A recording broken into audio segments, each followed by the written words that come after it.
Прямо сейчас вы можете услышать тайпинг новой клавиатуры Akai Dark Project 5075. Я даже немного помолчу, чтобы не мешать вам насладиться этим звуком.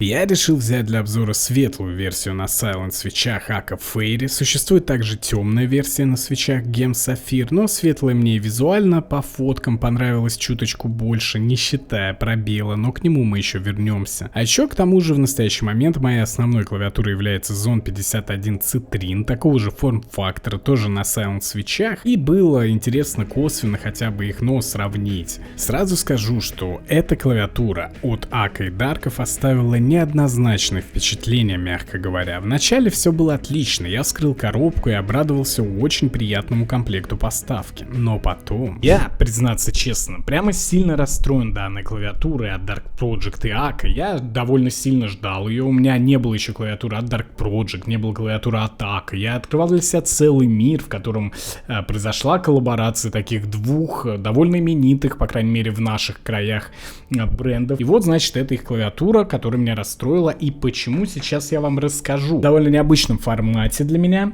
видео. Я себе тут отметил несколько моментов, о которых, собственно, хочу прояснить. Вот прям в таком, знаете, лайв-формате, можно сказать. Но давайте начнем с плюсов. Вначале я перечислю плюсы. Во-первых, это действительно очень тихая механическая клавиатура. Этого вообще не отнять. Я недавно делал обзор на клавиатуру от Zone 51. Собственно, тоже вот она у меня здесь стоит. Можете посмотреть этот обзор. И я там даже назвал ее самая тихая механическая клавиатура. Подразумеваю, что самая тихая, которая была у меня. Так вот, клавиатура от Dark Project и Akai 5075, светлая версия, на Silent свечах она идет. Она действительно очень тихая. Вот это реально самая тихая механика, что у меня была. И это, несомненно, плюс и круто. Но есть небольшой нюанс. Она звучит очень неоднородно. То есть она вся тихая, но каждая, буквально каждая клавиша при нажатии звучит по-разному. Вот я попытаюсь продемонстрировать.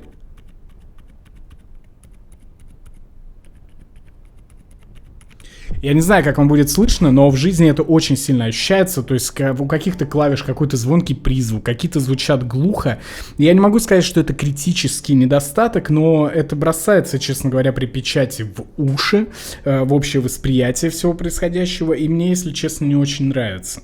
Но она действительно очень тихая, тут не отнять, это колоссальное преимущество. Второй плюс — это кейкапы. ПБТ пластик, двойное литье, там, да, очень прочные они. Тут, несомненный тоже плюс. Кейкапы замечательные, но есть и здесь небольшое но, так сказать. А именно то, каким цветом напечатаны символы на этих кейкапах. Он здесь такой, знаете, рыжеватый и... Как бы вам сказать, визуально лично мне это очень не нравится, но это вкусовщина и как бы пофиг. Но проблема здесь заключается в другом. Технически, вот вы чуть-чуть отдаляетесь от клавиатуры и буквально ничего не видно. То есть символов абсолютно не видно. Я уже молчу при плохой освещенности, да, кейкапы не просвечиваются. Ну, ПБТ, многие считают, что его нельзя никак просветить, типа... Не суть. Не просвечиваются, и бог с ними. Но проблема здесь основная в том, что символы просто не видно. То есть вот ты отдаляешься на метр, и они сливаются, потому что цвет такой, знаете, размытый, блекло-рыжеватый. И некрасиво, но, опять же, не учитываем это. Но это реально сильный недостаток, что вот я отдаляюсь буквально вот на такое расстояние от клавиатуры, и уже очень плохо различимы эти символы. При этом на темно-синих кейкапах все замечательно. А вот на белых кейкапах недостаточно контраста и плохо видно символы. Это, блин, существенный минус. Это уже прям сильный минус. Мне не нравится. Но это все, я напоминаю, были плюсы, в которых краятся некоторые минусы. А теперь давайте перейдем к минусам данной клавиатуры. И начать хотелось бы с дизайна, как ни странно. Да, во-первых, этот ублюдский кринжовый пробел, о котором, ну, вот это вообще прикол. Но ничего страшного, в комплекте есть запасной белый пробел без каких-то принтов.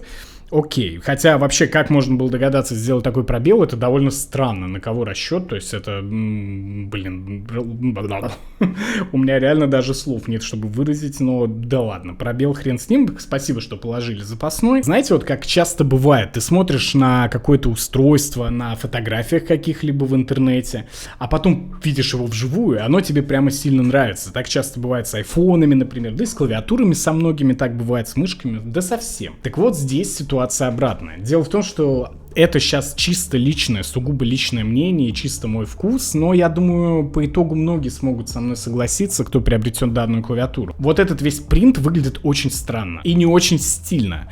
И вот на фотках ты смотришь, и ты не можешь понять, нравится тебе или нет. И вот когда я ее получил вживую, я могу сделать выводы, что мне не нравится. Он мало того, что мало в какой сетап впишется, так и в целом выглядит странно. Вот это...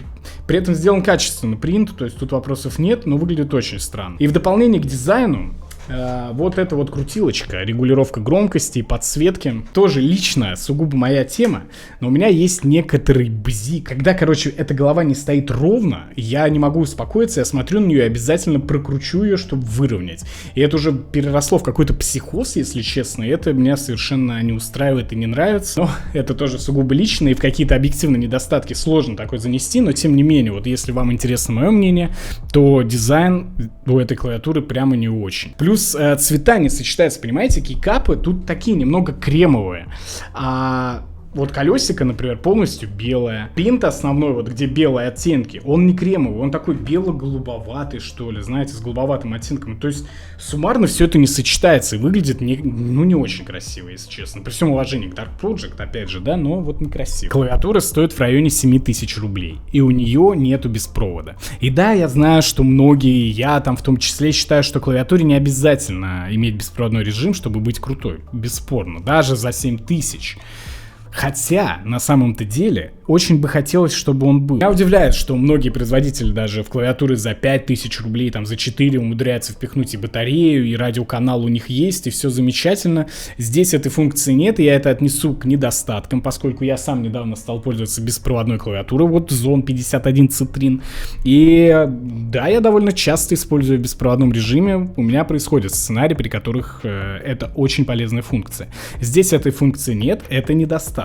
И это еще не все. Тут у меня вообще особый прикол. Я не знаю, это только у меня так или у всех, или я тупой, не могу разобраться, в чем дело. Но дело в том, что при нажатии клавиши Delete у меня открывается калькулятор. То есть вот просто у меня функции Delete нету. При нажатии клавиши Delete открывается калькулятор. Я, естественно, первым делом пошел искать программное обеспечение. Благо оно есть, это плюс, кстати. И начал искать там варианты, как же мне забиндить на кнопку Delete функцию Delete, да, чтобы я мог удалять там что-то, или Ctrl-Alt-Delete элементарно нажать. И, к сожалению, я не смог этого сделать. И я не знаю, опять же, может быть, я тупой, я совершенно этого не отрицаю. Но должен ли я быть умным, чтобы у меня на клавиатуре работала кнопка Delete? Я сомневаюсь. Это для меня вообще просто вау, загадка. Я с таким никогда не сталкивался. Единственное, у меня есть подозрение, возможно, это какой-то брак. Поэтому напишите, пожалуйста, в комментариях, кто приобрел такую же клавиатуру, нормально ли у вас работает функция Delete. Потому что у меня вот это калькулятор и все, и никакого Delete. Вот, к примеру, я совершенно случайно написал Dark Project, клавиатуру Dark Project говно, выделяю и хочу удалить, потому что, я же ошибочно это написал. Но вместо этого у меня открывается калькулятор. Не получается удалить, получается, да? Еще вот раздражающий момент — это то, как работает регулировка подсветки. То есть по колесику, вот посмотрите, она дерганая, вырубается. Вот на Zone 51 я сейчас продемонстрирую, кстати, секунду. Уменьшение, увеличение яркости происходит плавно. На данной клавиатуре здесь это как-то дергано и, знаете, из-за этого не покидает ощущение какой-то китайской китайщины очень дешевой. То есть это тоже для меня странный момент, непонятный. Вы знаете, я правда расстроен, что с этой клавиатурой... О, чуть не уронил. Я правда расстроен, что с этой клавиатурой у меня так не сложилась судьба. Дело в том, что это моя первая клавиатура от Dark Project, и я ждал этот момент, я думал, какую клавиатуру приобрести. Я видел клавиатуру AK5075, какие-то обзоры или что-то такое. Я чисто по воспоминаниям, мне казалось, что это клевая клавиатура. А тут еще и с Dark Project. Dark Project у меня отличные отношения. Я пробовал их наушники разные, которые одни из них тоже были, кстати, говном, если честно. Ну, не суть. Red Square мне нравится, бренд и так далее. Но вот с данной клавиатурой совершенно не сложилось. И да, это мой первый обзор на клавиатуру от Dark Project. Не считая Lunacy, кстати. Lunacy же тоже была Dark Project. Вот Lunacy шикарная клавиатура. Вот Lunacy прям моя любимая клавиатура за все время, что у меня были пока. Да, я не особо клавиатуровед на текущий момент, но все впереди. Так вот, Lunacy очень клевая клавиатура. Я так понимаю, Dark Project, собственно, и создали ее в каком-то смысле. Мне очень жаль, что вместе с тем, что это мой первый обзор на клавиатуру Dark Project, это мой первый остро отрицательный обзор. Это клавиатура, которую я... В том виде, в котором она, по крайней мере, у меня, я не могу ее порекомендовать просто-напросто к покупке. Она некрасивая, у нее странно работает кнопка Delete, дерганая подсветка. Неравномерный тайпинг, он приятный, тайпинг приятный, но вот он неравномерный. Я не знаю, стоит ли это 7000 рублей, понимаете? Мне сложно ответить на этот вопрос для себя. Но она очень тихая. Если вы ищете очень тихую клавиатуру и готовы мириться с какими-то такого рода нюансами, о которых я сказал, то, конечно, берите, бесспорно, если вам нравится дизайн, если вы хотите очень тихую механику. Найдется потребитель, найдется человек, который эта клавиатура очень понравится. Но вот с кнопкой Delete, это, наверное, мой брак. Еще раз напишите, пожалуйста, в комментариях, нормально ли она у вас работает. Если нормально, то да, это мой брак, и тут минус, существенный недостаток получится. И, короче, вот, да, плохо. То есть это даже не неоднозначно, это плохо. И даже ничего больше не хочется рассказывать ни про свечи. Свечи прикольные, да, тихие, приятные. Кейкапы классные. Ну, говно. Говно, говно.